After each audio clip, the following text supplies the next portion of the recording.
In 16th century France, women were not encouraged to pursue careers in science and mathematics.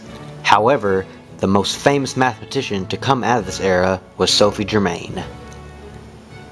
Marie Sophie Germain was born on April 1st, 1776.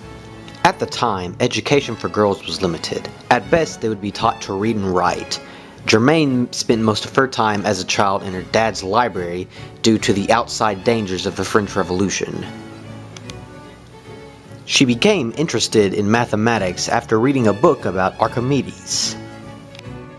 Her parents did not like that she was studying so much and tried to discourage her from doing so, but that never stopped her. As she grew older, she began concentrating on the basics of number theory.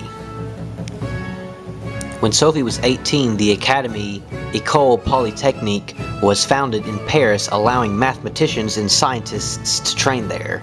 Women were not allowed to enroll in the academy, but she managed to procure the lecture notes and studied on her own. She became interested in the teachings of Joseph Lagrange and began to write to him under the pseudonym of Monsieur Leblanc. Sophie would send him papers and the problems she completed, and he would read them.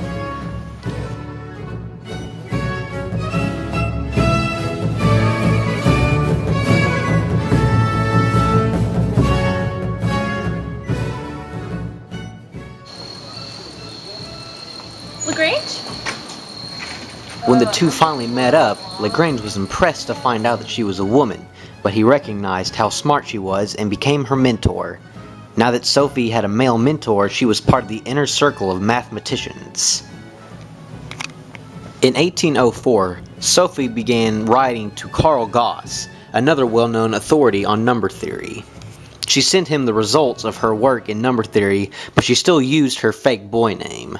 It was not until 1807 that Gauss realized that Sophie was a woman.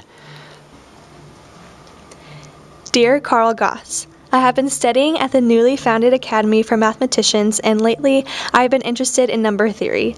Knowing that you are a well-known authority in number theory in Germany, I decided to write to you for help with my current research. I would much appreciate your feedback. Sincerely, Monsieur Leblanc. Dear Leblanc, I have read your recent letters, and I would be honored to assist you in your research. There are many different aspects of number theory, and because you're a beginner in this field, we will start with the basics. Number theory is a part of mathematics that is devoted to the study of integers. 12 years later, Germain began working on Fermat's last theorem. Fermat's last theorem states that xn plus yn cannot equal zn if n is greater than 2. Using analytical theory, she was able to prove all prime numbers greater than 2 and less than 100. She is best known for her work in number theory, but her work in the theory of elasticity is also very important to mathematics. Her work in elasticity is what helped make the creation of the Eiffel Tower possible.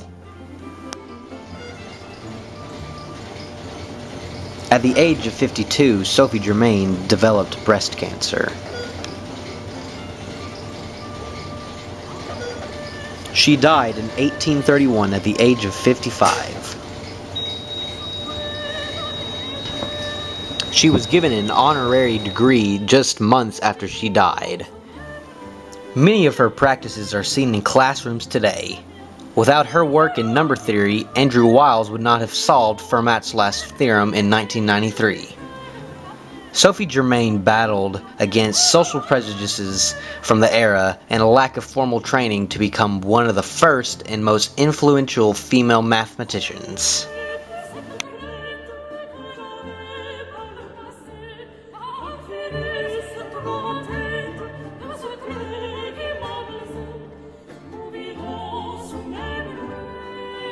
Je la